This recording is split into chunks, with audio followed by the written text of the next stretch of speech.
أعوذ بالله من الشيطان الرجيم. إلى حضرة النبي المصطفى محمد صلى الله عليه وسلم وآله وأصحابه الكرام الفاتحة.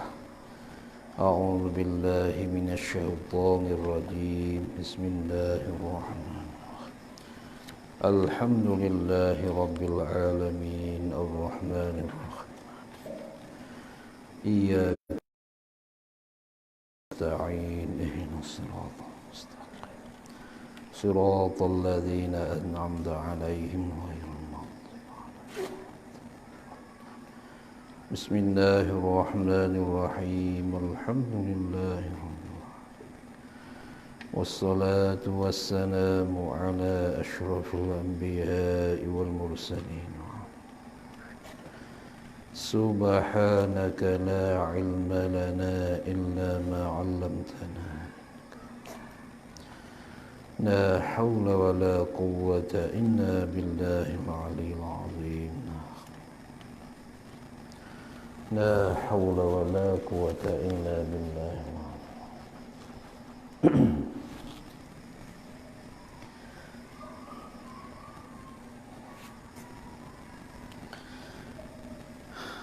Ni kita mari jawab soalan. Soalan ini berkenaan dengan solat hormat waktu. Panggil sembahyang hormatkan waktu. Macam manakah kita hendak niatkan dia ataupun kita sembahyang gitu ya. Makanya ada cara dia dah. Jadi soalan yang pertama ialah, adakah sembahyang hormat waktu itu ialah kita berniat seperti ini: sahaja aku sembahyang fardu zuhur kerana hormatkan waktu. Jadi masalah hormatkan waktu ini tak perlu kepada niat, hanya perlukan kita buat sahaja. Kerana yang kita buat itu, sembahyang yang kita buat, yang kita mengerjakan itu, sembahyang itu tidak melengkapi syarat dan rukun. Kerana syarat bagi sembahyang kita dah luput, dan pula rukun sembahyang tak sempurna. Maka apabila sampai waktu, misalan waktu zuhur atau waktu asar dan sebagainya, maka wajib di atas kita mesti kena sembahyang. Tapi macam manakah kita nak sembahyang padahal syarat sembahyang tak ada?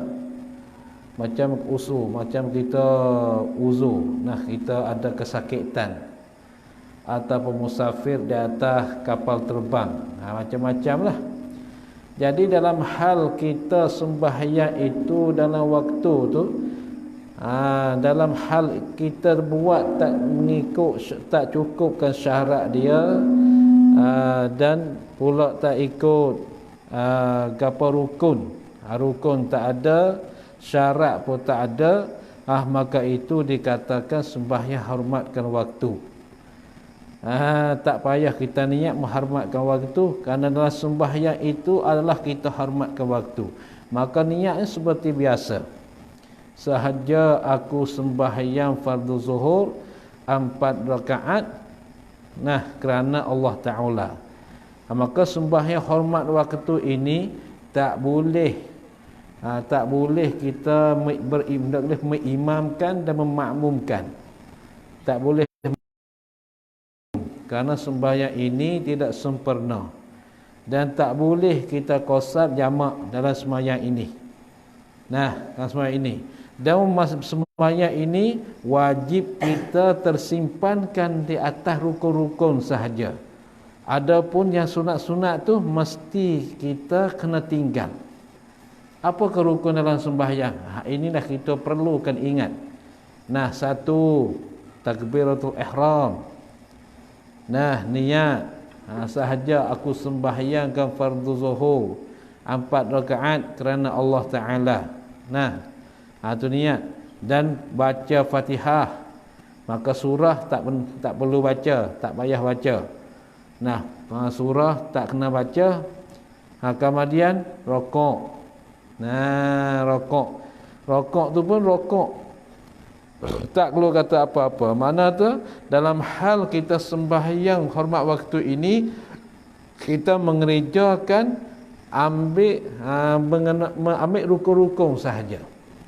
Rukun-rukun sembahyang tu. Kerana kita hendak sempurnakan rukun itu tak boleh. Kerana kita ni seorang yang luput syarat bagi sembahyang. Satu syarat bagi sembahyang, mesti kena ada air sembahyang, kena ada wuduk.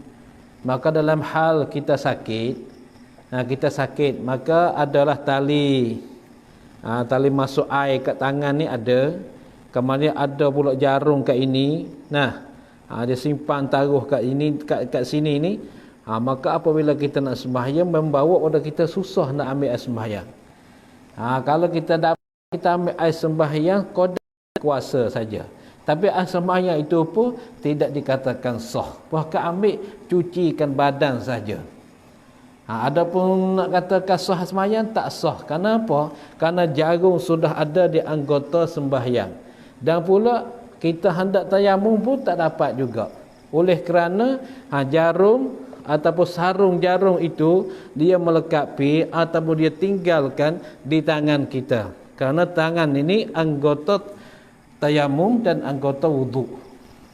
Ni ingat baik nah. Kita langsung ke soalan.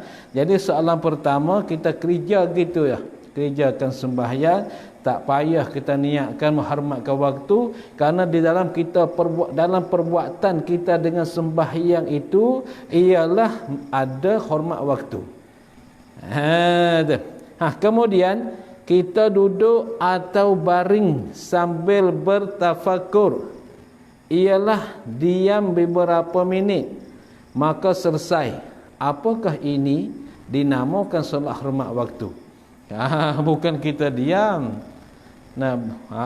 Kemudian kita duduk atau baring sambil bertafakur, ialah diam beberapa minit, bukan diam sembahyang. Maka kita nak sembahyang, kita selalu mesti kena tunaikan rukun dia. Rukun sembahyang apa? Iaitu takbir, niat, baca Fatihah, i'tidal, itu rukuk, i'tidal, sujud, antara sujud, sujud, qiyam, balik. Maka apabila kita tak dapat, kita sebagai seorang yang uzur, kita sembahyangkan dengan kita duduk, maka ini kita buat isyarat saja. Kalau kita duduk, kalau kita berbaring, itu buat saja syarat saja.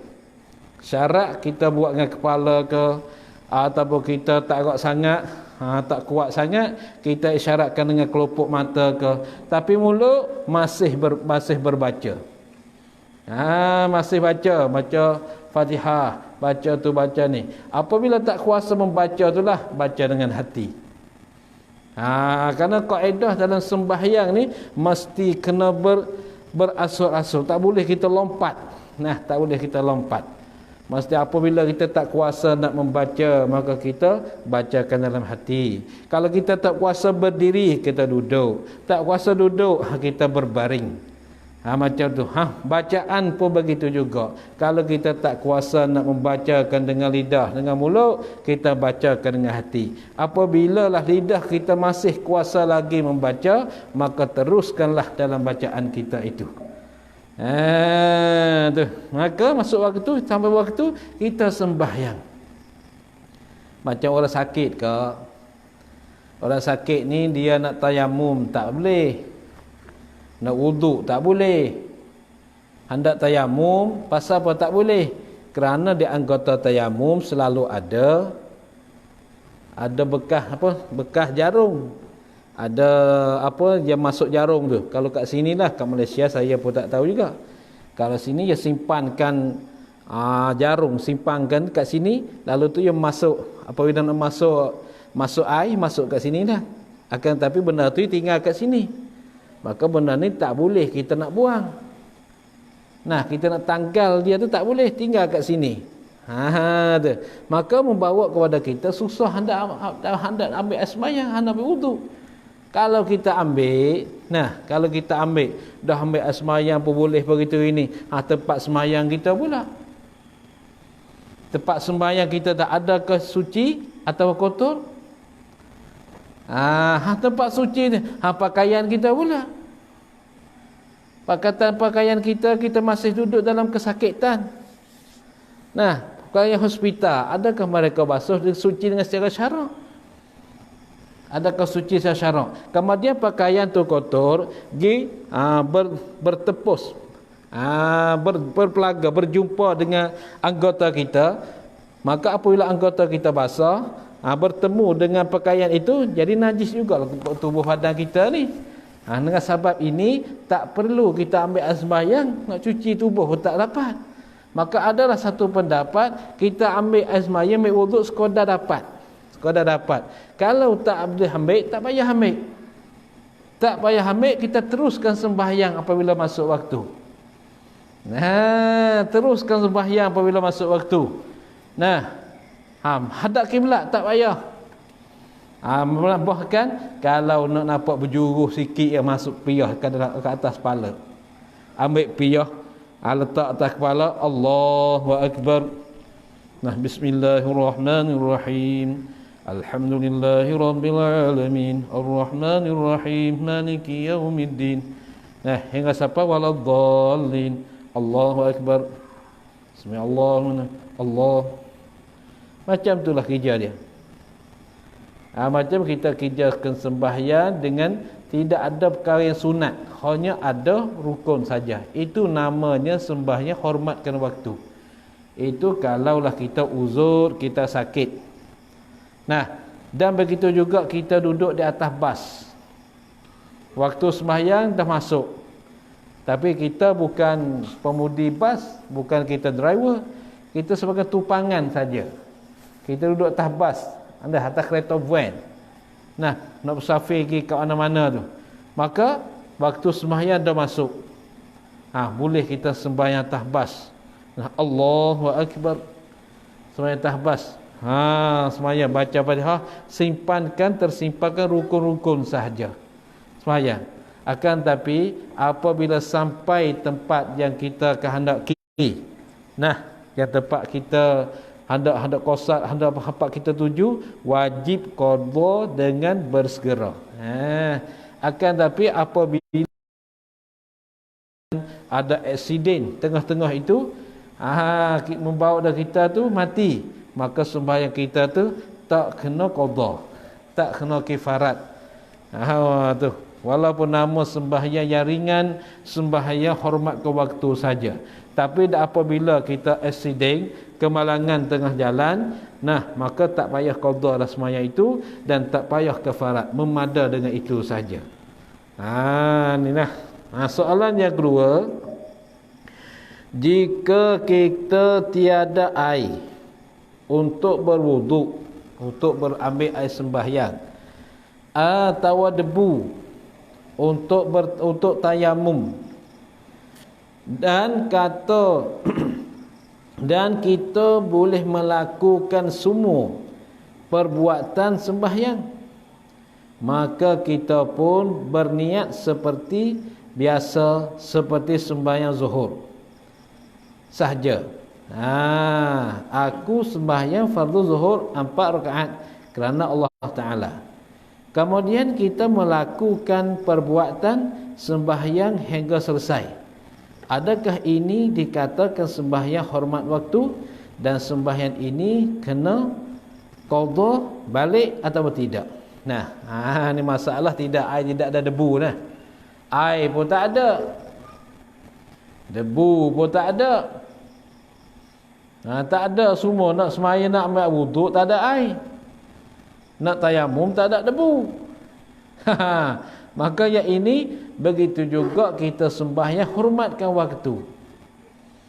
Hormatkan waktu.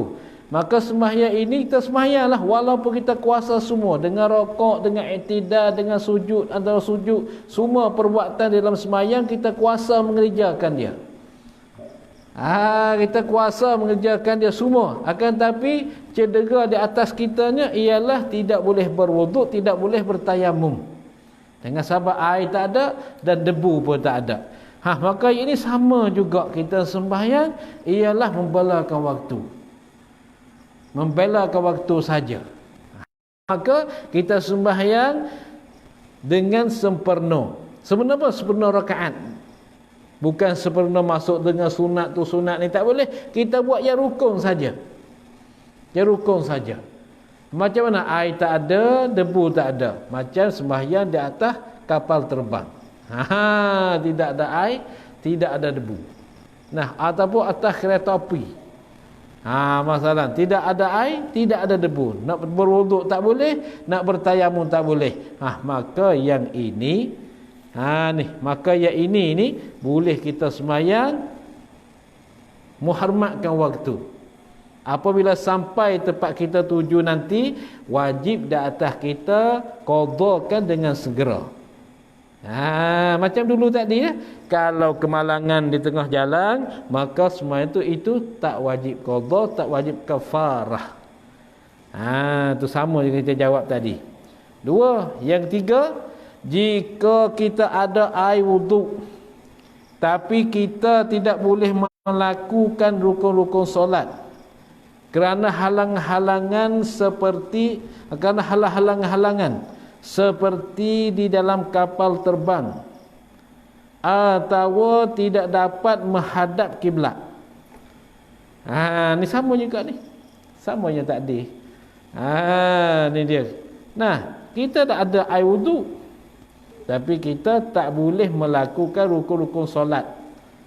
Apa rukun solat? Macam qiyam. Nah, qiyam tu rukun solat tu. Qiyam berdiri betul.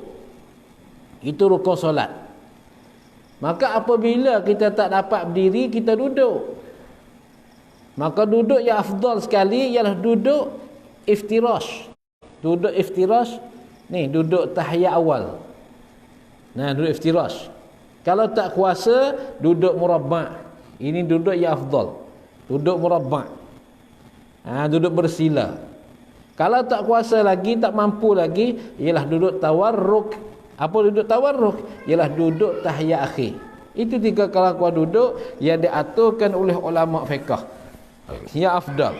Kalau tidak, ikutlah kelakuan duduk macam mana. Naknya duduk.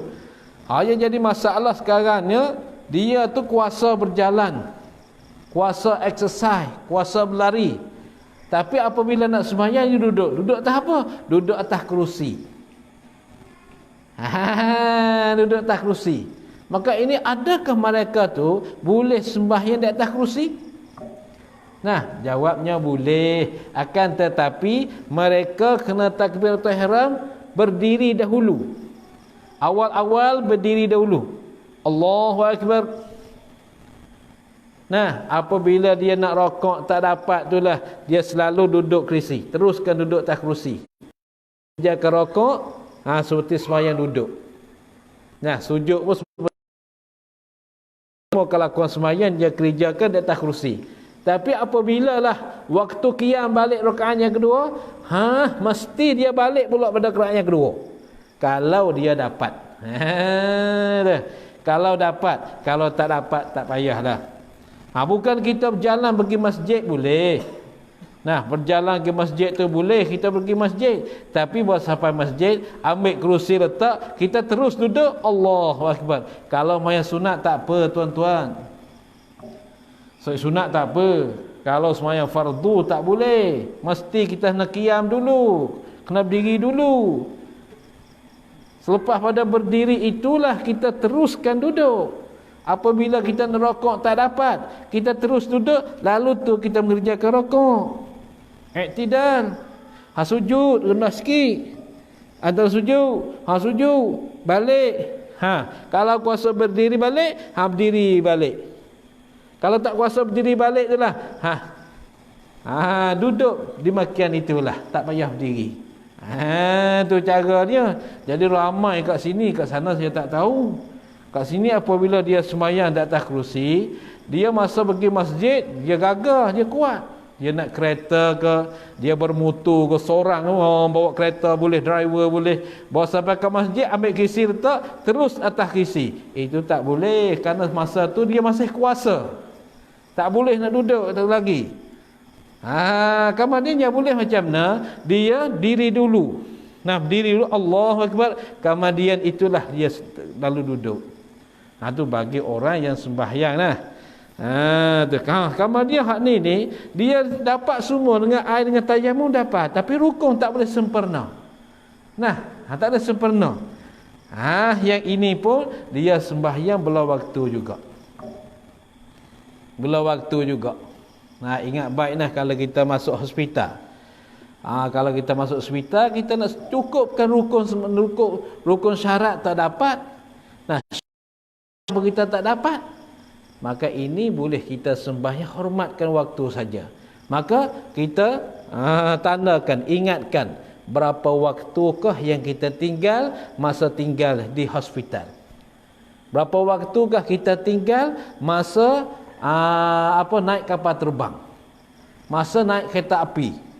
Masa naik kat tu kat ni, berapa waktukah kita sembahyang tak mencukupi segala rukun-rukun sembahyang dan syarat-syarat sembahyang.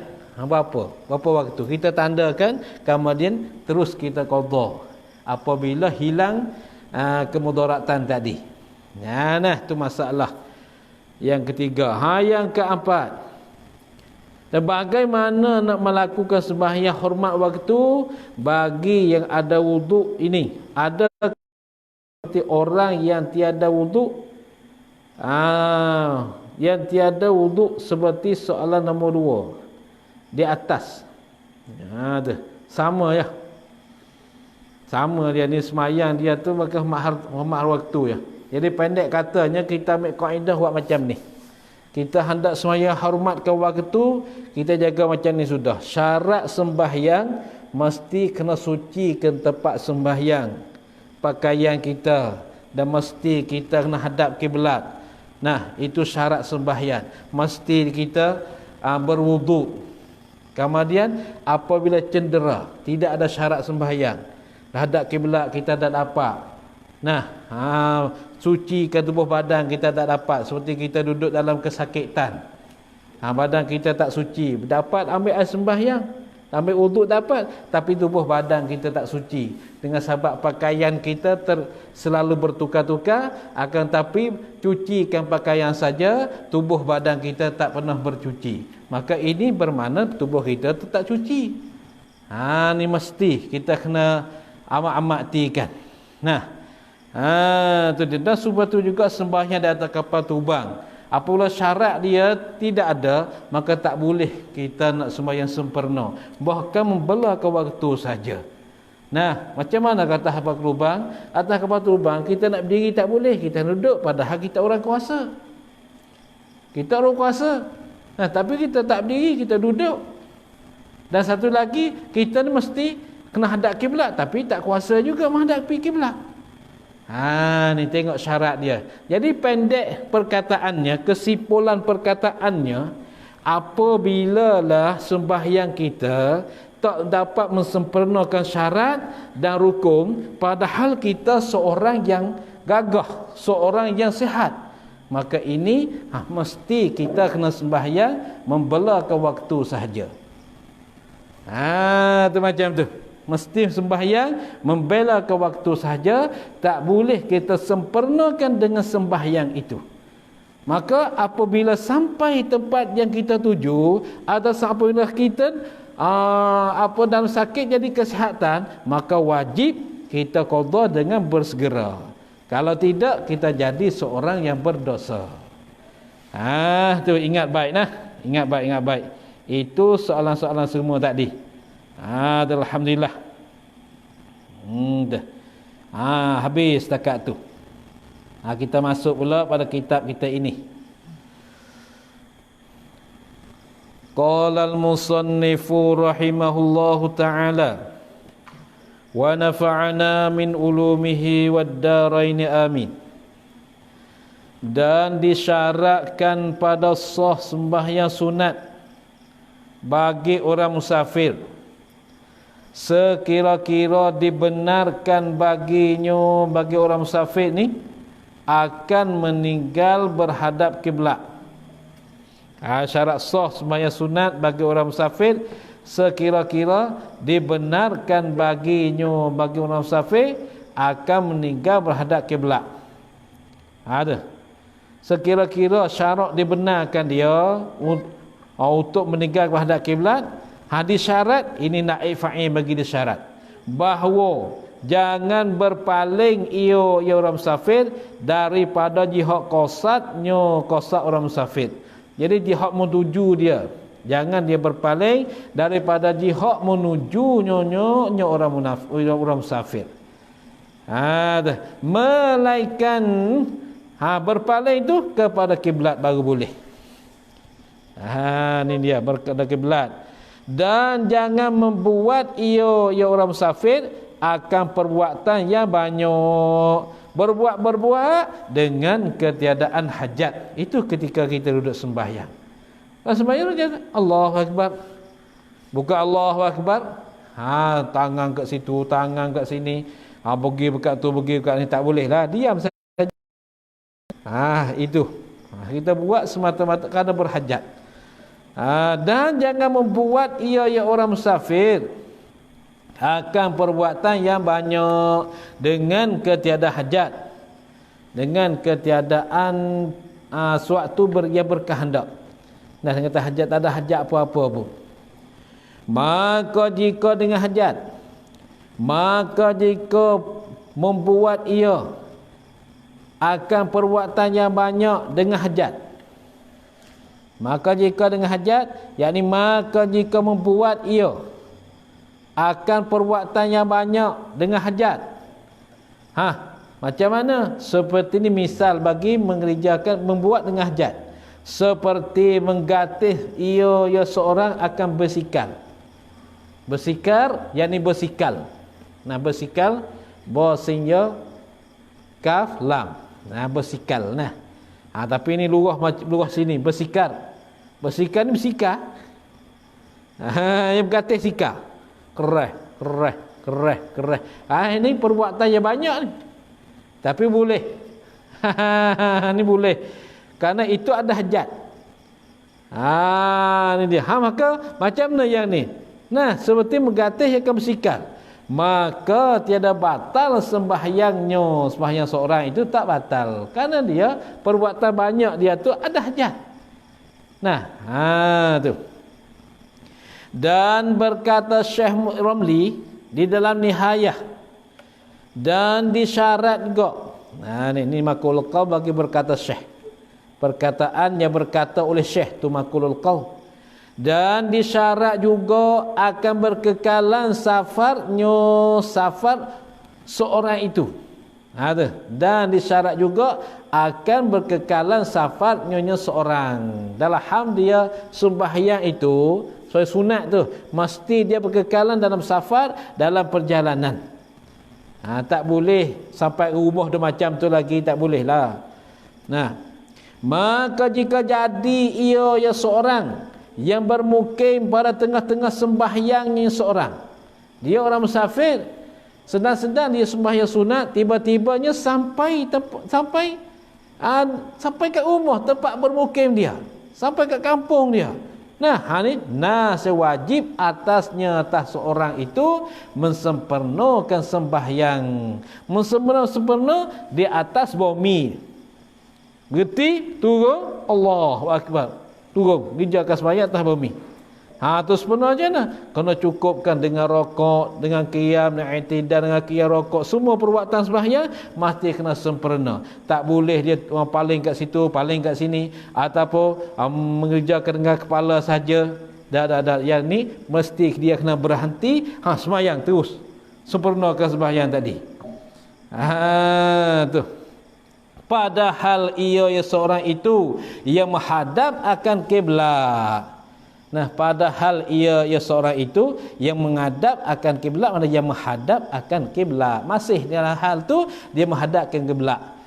Sembahyang dengan sempurna dan menghadap pula dada dia ke kiblat. Tak sama dengan tadi. Inilah hukum sembahyang sunat di dalam safar. Inilah huraiannya tersebut. Inilah huraiannya tersebut daripada awal fasal hingga sampai kat sini. Inilah huraian tersebut daripada awal fasal hingga sampai kat sini, hukum sembahyang sunat di dalam safar, di dalam perjalanan. Sama ada perjalanan itu pendek atau panjang. Kalau pendek iaitu perjalanan tak sampai 2 marhalah. Tak sampai 2 marhalah. Adapun sembahyang fardu. Adapun sembahyang fardu. Sembahyang fardu. Ingat baik ni. Yang tadi hukum sembahyang sunat di dalam safar. Adapun sembahyang fardu apa? Seperti zuhur, asar, maghrib, isyak, subuh. Maka wajib padanya pada sembahyang fardu oleh menghadapkan kiblat. Wajib kena menghadapkan kiblat. Semata-mata. Semata-mata. Sama sekali tak boleh berpaling pada kiblat. Apa makna semata-mata? Semata-mata ni yang terjemah pada Arab mutlaqan. Kalau hak Arab mutlaqan, hak Melayu semata-mata. Apa makna semata-mata? Makna dia ni tafsir bagi semata-mata. Sama ada pada safar, pada perjalanan, atau pada hadir, dia tidak safar. Sama ada dalam safar atau tinggal kat rumah, mesti berhadap kiblat. Ambil pada awal hingga sampai habis. Ambil pada salam, ambil pada takbiratul ihram hingga sampai bagi salam. Itu bukan takbir awal-awal saja, mula-mula takbir Allah Akbar menghadap kiblat. Kemudian selepas pada itu berpaling kat lain. Paling kat ni macam naik kereta ke? Itu tak boleh sembahyang fardu. Sembahyang sunat boleh lah macam tu. Sembahyang fardu tak boleh. Mesti kita kena menghadap kiblat, ambil pada takbiratul ihram hingga sampai pada salam. Ni banyak silap faham. Ramai yang mereka silap faham. Sembahyang atas kereta tak payah, dia kata. Tak kereta tak payah. Kenapa tak payah? Kerana kita sembahyang, kita takbir mula-mula menghadap kiblat, kemudian ikut dia pergi ke mana-mana pun. Itu sembahyang sunat, tuan-tuan. Bukan sembahyang fardu. Sama ada pada safar atau pada hadir. Dan sama ada di atas kenderaan atau tiada di atas kenderaan. Tah kereta, tah motor, tah kapal, tah apa, ikutlah. Semua kena sembahyang menghadap kiblat semua, melengkapi syarat dan rukun semua. Kalaulah tak dapat mensempurnakan hadap kiblat, tak sempurnakan segala rukun dan syarat sembahyang tadi, maka kita mesti sembahyang ikut ke mana-mana kita sembahyang. Akan tapi sembahyang tu dikatakan sembahyang membela ke waktu, bukan mensempurnakan waktu. Apabila kita jadi seorang musafir sampai kat sana, wajib kita qadha dengan segera. Apabila kita jadi seorang sakit, jadi seorang sakit, apabila hilang, apabila siap, maka kita wajib qadha. Tu baik. Melainkan tak kena, tak wajib boleh menghadapkan kiblat. Melainkan tak wajib boleh menghadapkan kiblat pada sembahyang syiddatul khauf. Sembahyang kerana bersangat takut, seperti sembahyang di dalam perang. Maka yang ini tak kena berhadap kiblat, mayalah ke mana-mana pun. Menghadapi mula-mula saja. Allahu Akbar. Ataupun tak sempat juga, hadaplah ke mana-mana pun, sembahyanglah. Apakah tetapi dalam sembahyang itu mesti tak boleh bersuara derah, berlaung ke sorga. Berlaung ke sorga, seperti dalam perang. Dalam peperangan tak boleh kita menderahkan suara. Dan begitu juga sembahyang serupa sembahyang syiddatul khauf, kita sembahyang seorang. Sembahyang seorang atau saya berimam, ikutlah. Sedang-sedang semayang itu ada anak, ada kanak-kanak, anak jatuh, anak keluar kat jalan. Nah, ada kata anak yang buas tu buka pintu nak keluar pada rumah, dah pergi kat luar. Padahal tepi di tepi rumah kita, tepi jalan raya. Ini boleh kita paling pergi ambil anak kita, mari letak tempat yang selamat, kemudian kita sambung balik sembahyang. Itu tak batal. Dan begitu juga kita sembahyang, tengah-tengah sembahyang ada seekor ular, seekor rimau terkang mari. Seekor ular lalu mari tempat kita. Itu pun kita boleh lari. Jangan duduk kat situ, Allah Ta'ala, Allah Ta'ala, Ta'ala. Allah Ta'ala ketik, tapi ketik tak. Tu tak boleh, mesti kena lari tu. Lari sembahyang tempat lain. Bukan pergi ambil buluh mereka katak dah. Lari tempat yang jauh, sembahyang. Hubung yang tu. Nah, tak batal juga sembahyang. Karena sembahyang itu diserupakan dengan sembahyang syiratul khaf. Begitu juga kita sembahyang, kemudian tengok orang buta nak jatuh telaga. Nah, tengok orang buta ni berjalan tak buta ni, telaga hadapan dia nak jatuh. Boleh kita lari pergi ambil orang buta, tarik dia ke tempat yang selamat. Kita hubung balik sembahyang kita. Itu pun boleh. Itu sembahyang diserupakan sembahyang syiratul khaf. Nah, baik.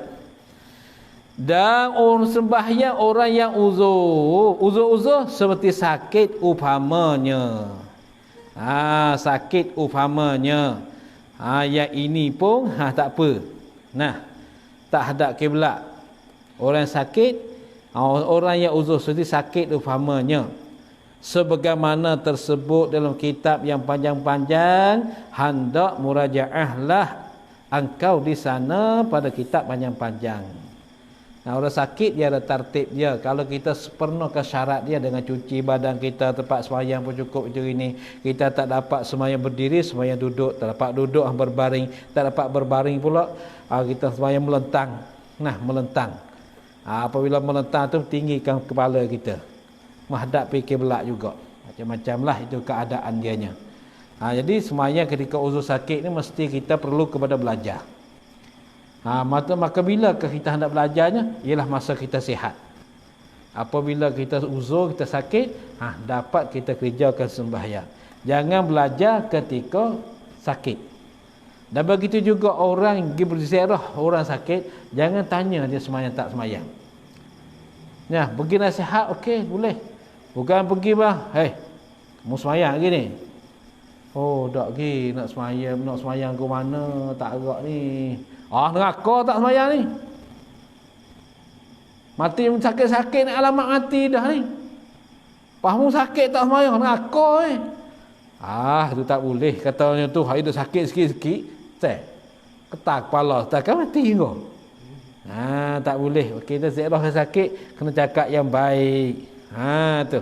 Dan orang pula, orang mesti dia kena belajar masa dia sihat macam manakah sembahyang ketika sakit. Kena belajar. Kalau tak belajar nanti sakit kita tak sembahyang. Padahal Islam ni sunni. Inna hadzal din yusrun. Sesungguhnya ini agama yusrun, mudah ya, bukan payah. Senang ya senang, mudah apa? Senang. Tak payah pun. Kalau kita sakit, sembahyang macam mana? Ikutlah kita sekuasa. Tapi hal yang perlunya hati kita ni ingat pada Allah Subhanahu Wa Taala. Itu yang perlu. Ikut di mana tempat, ikut masa mana-mana. Pada masa sihat ke, masa sakit ke, masa hadir atau masa safar. Akan tapi yang kita perlunya hati kita ingat pada Allah. Bukan kita ingat pada Allah ketika tidur dalam masjid. Nah, apabila balik ke rumah Allah lupa. Ketika tinggal tempat belajar itu masih kita ingat pada Allah. Tapi apabila balik ke rumah lupa Allah. Bukan. Ingat ke Allah masa di masjid. Masa belajar, masa keluar dakwah tabligh. Ingat Allah Taala. Lepas ada belajar, lepas ada keluar tak ingat Allah. Itu bukan. Ingat Allah ni sentiasa. Dengan sebab itulah sembahyang ni ada tiap-tiap masa. Hak sunat pun ada. Hak fardu pun ada. Bukan ketika kita bermukim kat rumah sembahyang sunat. Tapi malam safar tak boleh main sunat. Tak, sama je. Tu. Natijah yang paling besar sekali ialah Allah SWT nak bagi kita ni ingat kepada sentiasa. Sentiasa itu matlamat hikmat Allah Ta'ala. Allah Ta'ala dan Rasul bagi kita sembahyang sunat, itu ini penuhkan masa dengan sembahyang. Hikmatnya apa? Nak bagikan hati kita sentiasa ingat pada Allah SWT Jalla Jalaluh. Itu dia. Nah, baik. Tu. Sebagaimana tersebut di dalam kitab yang panjang-panjang, yang besar-besar, yang panjang-panjang, yang besar-besar, hendak murajaahlah engkau, orang menuntut ilmu di sana, pada kitab panjang-panjang, pada masalah sembahyang ni. Di sini dia sebutkan qadar sedikit saja. Tatimmatun, hazihi tatimmatun, ini suatu tatimmah, ini suatu masalah yang sempurna, itu tatimmah. Hazihi tatimmatun, hazihi mas'alatun. Tu mas'alatun mutammimatun. Tu. Bermula ini masalah yang sempurna. Satu masalah yang sempurna. Apakah? Telah menghimpun oleh Nawawi di dalam Raudhah. Nawawi ni yang timbul pada kurun yang kelima, tahun 500 Hijrah. Tengah-tengah Imam Nawawi dan Rafi'i. Tu. Menghimpun oleh Nawawi Raudhah. Tapi Imam Nawawi ni mati muda. Dia tak berbining, tak beristeri. Dia bining tapi dia tak rasa bining dia. Dia suka, dia gemar duduk dengan kitab-kitab, duduk mengarang, duduk baca kitab, duduk bincangkan masalah. Tak ada nak fikir buku masalah beristeri, berkahwin. Hingga mak dia itulah bagi pengusuran, suruh dia kahwin. Dia berkata, ikut mak lah, mak nak yang mana mak cari, saya ikut mak saja. Maka mak dia pun cari perempuan, jumpa perempuan. Maka bagi tahu kepada Imam Nawawi. Mana betul, okey, saya mak nak nikah bila? Tanya mak pula nak kahwin bila. Esok hari nikah saya kita mau nikah. Dia sampai masa pergi timah nikah.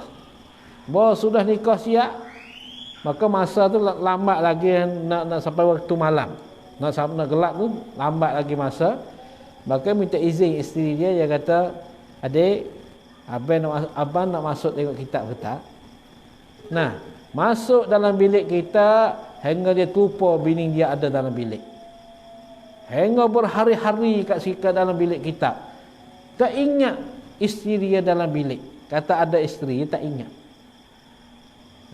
Akhir sekali, ialah isteri Imam Nawawi itulah pergi mengadu kat mak dia. Mak, kalau macam ni, bagi tahulah ke Bawi.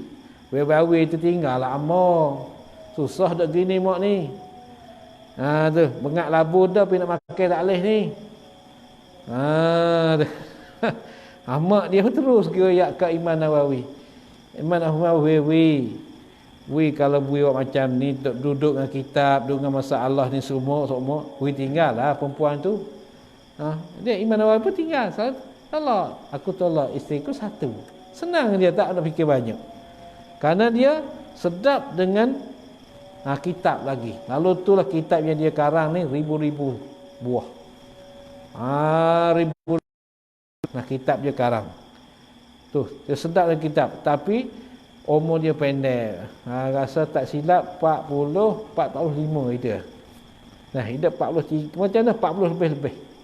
Dia meninggal umur pendek.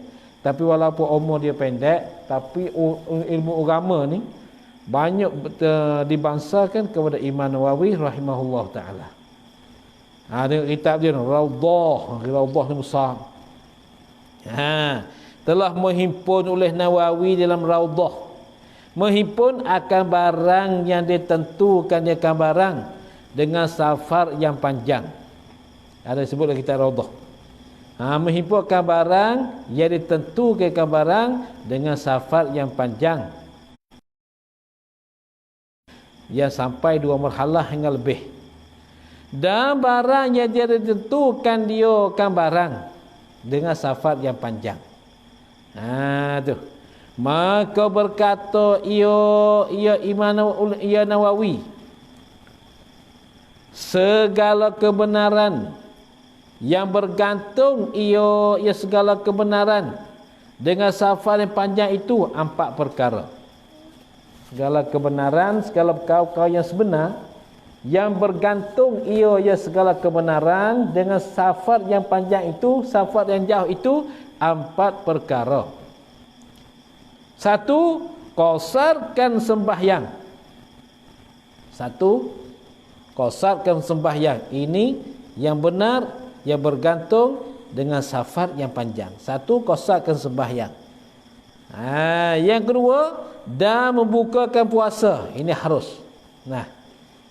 Qasarkan sembahyang harus, bukan wajib. Membuka puasa harus. Harus ni. Dan menyapu akan khuf 3 hari.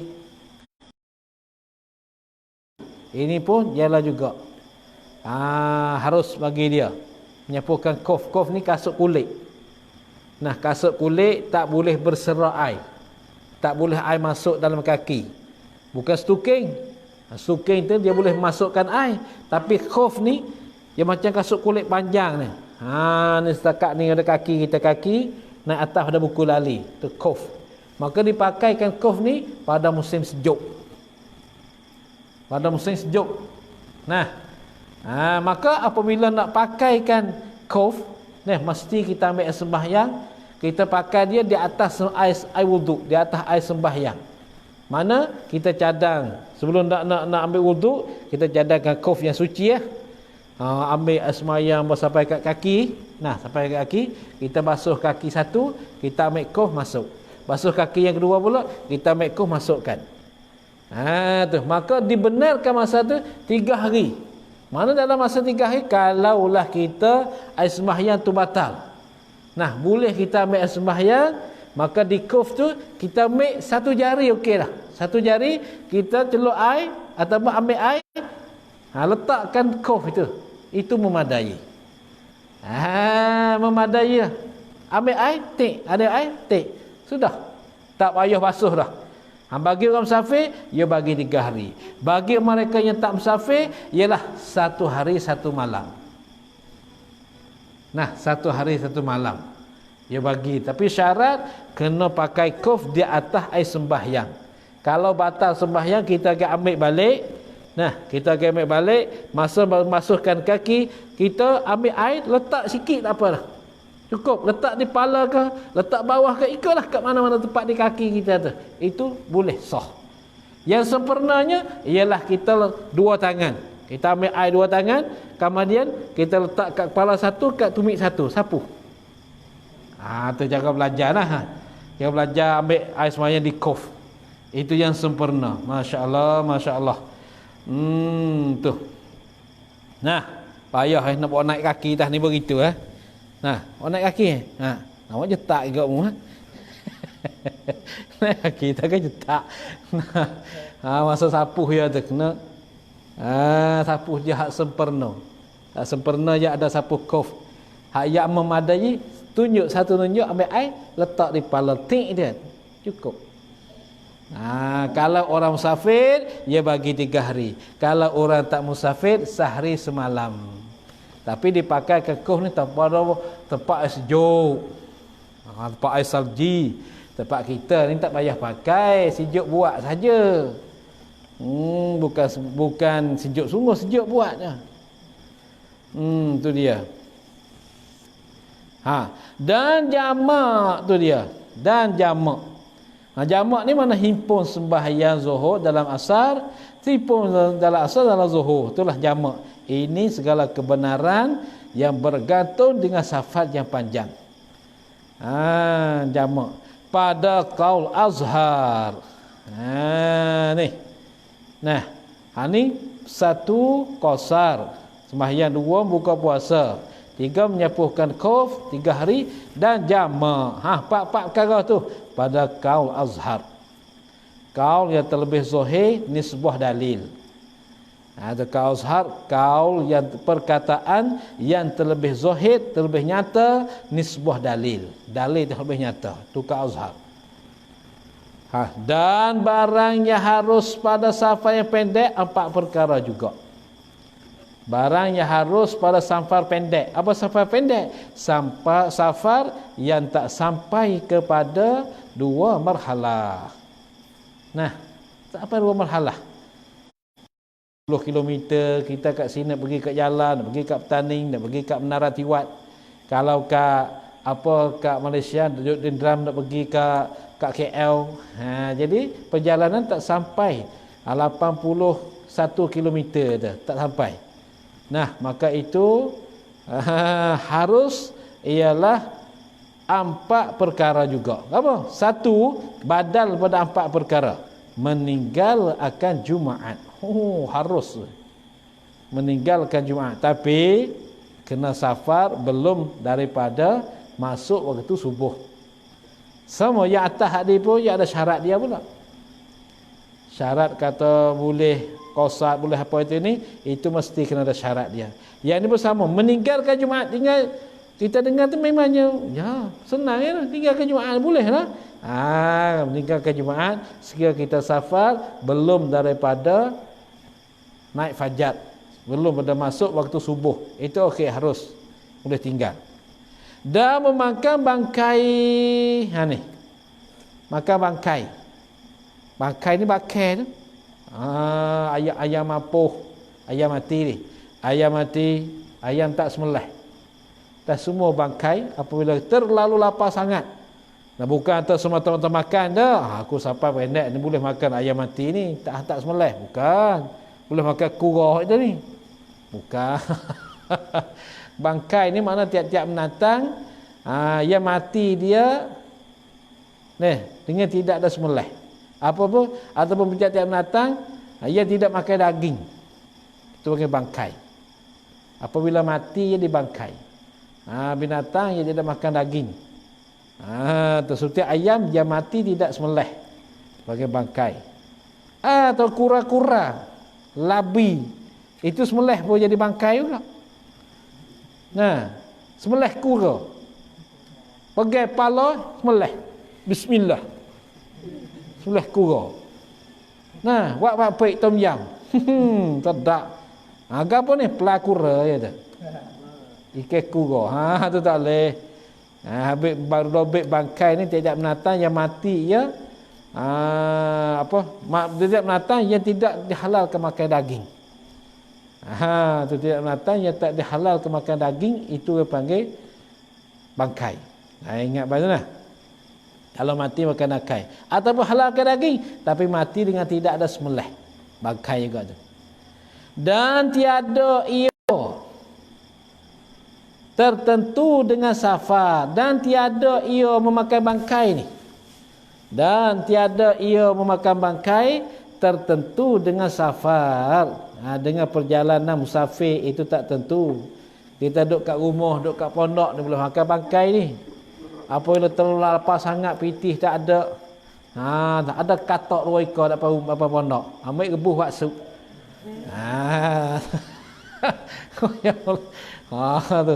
Tapi tak sampai darah tu. Nah, noyak atas kita tak mati safar, kita duduk kat rumah pun boleh juga, harus makan bangkai. Sekiranya apabila bersangatan lapar, seperti berlaku di Syria, mana tempat peperangan, tak ada makanan apa tu ni. Kalau duduk kat pondok tak ada makanan, kisnya malah keluar cari tu, tu lain. Kena tak makan, malas. Malas, aku nak makan katak, tu tak boleh tu. Hai, ingat katak boleh makan sebelah. Katak ni boleh makan sebelah nah. Ingat baik tu. Bagi tahu kat orang nanti. Katak, tupai, biawak boleh makan sebelah tu. Ingat baik tu. Siapa nak makan, kena mengaji baik. Ni masalah pelik ni, tak saya royak malam ni, tak nak royak ni. Pelik masalah ni. Boleh makan ke biawak ni? Biawak, tupai, kura-kura tu boleh makan sebelah. Sebelah mana tu? Allah akan sebelah. Sebelah mana? Hai? Kau? Sebelah beradu mana? Sebelah mana? Sebelah siye mah. Sebelah balik orang bukan Islam. Boleh makan? Orang Islam tak boleh makan. Gitu kan. Kalau kat sini sebelah siye. Sebelah orang siye boleh makan. Orang Islam tak boleh makan. Gitu. Nah, baik sikit sebanyak tu. Tu dia. Ada sembahyang di atas kenderaan. Ini pun harus. Sembahyang atas kenderaan. Sembahyang apa? Sembahyang sunat. Bukan sembahyang fardu. Ingat baik tu. Sembahyang sunat, bukan sembahyang fardu. Kata harus 4 perkara bagi safar yang pendek ni di atas kaul masyhur. Ni. Di atas kaul masyhur ini gantung pada 4 barang yang harus pada safar yang pendek 4 perkara. 4 perkara juga tu. Di atas kaul masyhur, kaul yang terkenal. Dan tayamum. Satu lagi. Cukup 4. Dan tayamum. Nah, tayamum serta menggugur dengan dia dengan tayamum ni dia serta menggugurkan dengan dia apa? Menggugurkan sembahyang dengan dia dengan tayamum, tak payah kita qada balik. Boleh juga ni dalam safar yang pendek. Tapi ada syarat dianya, bukan semata-mata kita tayamum tu bukan. Ini mesti kita kena belajar syarat dia pula. Kata tayamum ni di atas yang sahih. Atas yang sahih. Kalau gitu 3 perkara tadi bukan 4 tu. Di atas kaul masyhur ni gantung 3 meninggalkan Jumaat, memangkai bangkai. Dan tiada ia tertentu dengan kedua dengan safar dan sembahyang di atas kenderaan 3. 3 tu di atas kaul masyhur gantung 3 bukan 4 dah. Gantung 3 tu. Di atas kaul masyhur. Dan tayamum ini yang keempat. Serta menggugur dengan dia dengan tayamum. Akan sembahyang. Gugur dengan dia dengan tayamum ni atas akan sembahyang. Kata tayamum ni harus ni di atas yang sahih, di atas kaul yang sahih, kaul yang betul. Kaul yang betul pada keduanya apa? Pada kaul azhar dan kaul masyhur, tu dia. Pada keduanya, pada kaul azhar dan kaul masyhur. Maka yang sahihnya, yang betulnya boleh tayamum serta menggugur dengan dia dengan tayamum akan sembahyang. Ni yang sahih pada pendapat dua kaul. Kaul masyhur dan kaul azhar. Dan tiada tertentu oleh ini perkara dengan safar jua. Dan tiada tentu oleh ini perkara apa? Iaitu tayamum. Dan tiada tertentu oleh ini perkara iaitu tayamum ni dengan safar jua. Bahkan dalam masa hadir pun boleh kita tayamum. Tapi ada syarat dia dengan bahawasanya tidak ada air. Tidak ada air. Ataupun kita uzur tak boleh sentuhkan air pada anggota wuduk, bukan anggota tayamum. Kalau boleh sentuhkan air pada anggota apa, kalau tak boleh sentuh kan debu pada anggota tayamum, itu tak boleh.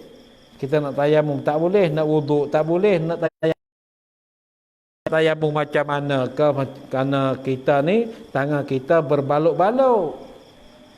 Berbaluk-baluk ni bukan hati besar. Sikit sahaja duduk kat anggota tayamum atau anggota wuduk. Sikit sahaja seperti jarum jarum sutung duduk sini. Kat lain kita boleh basuh semua, tapi kat jarum pocok ni kita tak boleh basuh. Maka sembahyang kita tak sah dah. Dan begitu juga tayamum. Sikit ya ni tak boleh ni. Tak boleh sikit ya ni. Kita ambil semuanya tak boleh, tayamum tak boleh. Nak tayamum macam mana? Kerana di anggota kita ni ada jarum. Kita itu tayamum atas tak boleh macam tu. Macam kita berbaluk di atas anggota sakit di tangan. Nah, maka kita tayamum di atas tak boleh macam tu. Tak boleh. Yang ni ambil asmaya qada kuasa saja. Nah, kemudian selepas dia berbuang baluk-baluk tu, wajib dia qada balik sembahyang tu. Kerana dia ni tak sempurna, wuduk dia tak sempurna, tayamum dia pun tak sempurna. Maka yang ini mesti dia kena qada balik, tak boleh memadai dengan tayamum di atas baluk. Ataupun sikit kat ni tak boleh. Ingat baik nah. Ingat baik, jangan tayamum di atas baluk. Macam kita luka kat sini, kita pergi klinik, kita pergilah hospital, dia baluk sini. Baluk kat sini dia kata, tak boleh kena air ni. Jadi kena air mengebok besar tu ini. Nah, maka kita tengok doktor tu yang mengata begitu tu, adakah mengebok sungguh tak sungguh? Nah, kalau bahasa bahaya teruk ni, kalau bahaya teruk, boleh kita tak buang. Kalau bahaya tak teruk sangat, kita buang, ambil semayang lah. Kalau kat sini tak payah, sini daun kapal terbang tu ya. Kata selagi nama pau daun pau kayu busung. Pau tu iye. Sini. Yang tu ya, apabila luka ambil tu upau letak. Siap, tak payah bau-bau tak payah sini.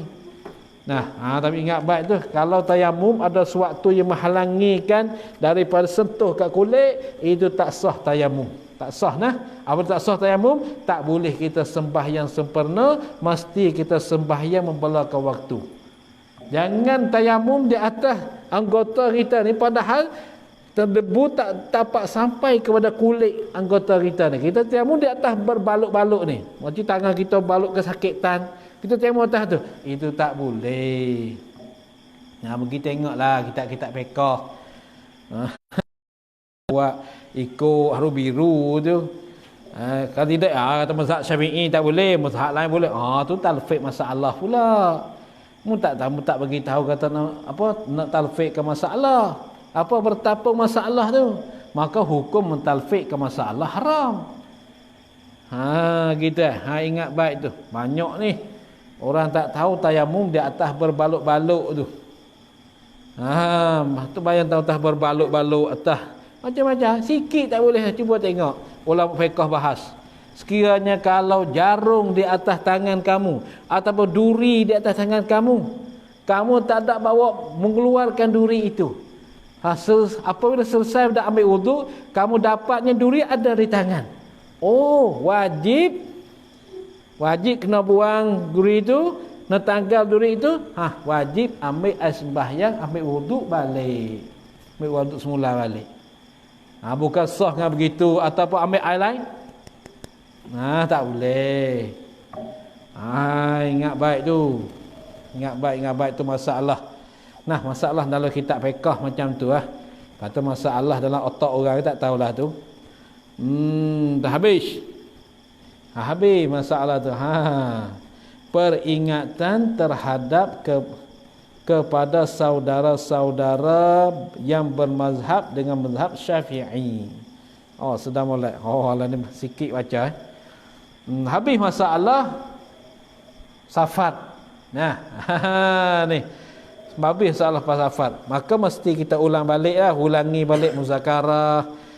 Tengoklah di mana kitab ni, di mana ada apa kita boleh faham, kita segera faham.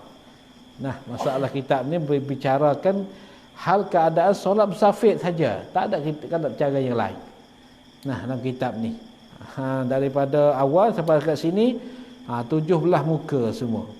12 hari, 12 malam, 13 malam habis. Ada lagi berkurang tak banyak lagi lah. InsyaAllah dalam minggu ni tak payah dah masalah belakang ni. Masalah belakang ni bagi nasihat saja bagi mereka yang bermazhab dengan mazhab Syafi'i. Ini penting ni. Kadang-kadang orang bermazhab Syafi'i, dia nak ambil mudah, dia pakai mazhab yang lain masuk dalam mazhab Syafi'i. Jadi besok insya-Allah kita baca kitab ni. Wallahu a'lam. A'udzubillahi minasyaitonirrajim. Bismillahirrahmanirrahim. Alhamdulillahirabbil alamin. اللهم صل على سيدنا محمد وآله وصحبه أجمعين. اللهم انفعنا ما علمتنا وعلمنا ما ينفعنا وارزقنا علما ينفعنا. اللهم كافي البلاء اكفنا البلاء قبل نزوله من السماء. يا الله يا الله يا الله يا الله يا الله يا الله يا الله. اللهم إنا نسألك رضاك والجنة ونعوذ بك من سخطك والنار. ربنا آتنا في الدنيا حسنة في الآخرة حسنة وقنا عذاب النار وقنا عذاب النار وقنا عذاب النار. وصلى الله على سيدنا محمد وآله وصحبه وسلم. سبحان ربك رب العزة عما يصفون وسلام على المرسلين والحمد لله رب العالمين. صلى الله على محمد صلى الله عليه وسلم. صلى الله على محمد رب صل عليه وسلم. سبحان الله وبحمده سبحانك اللهم وبحمدك أشهد أن لا إله إلا أنت أستغفرك.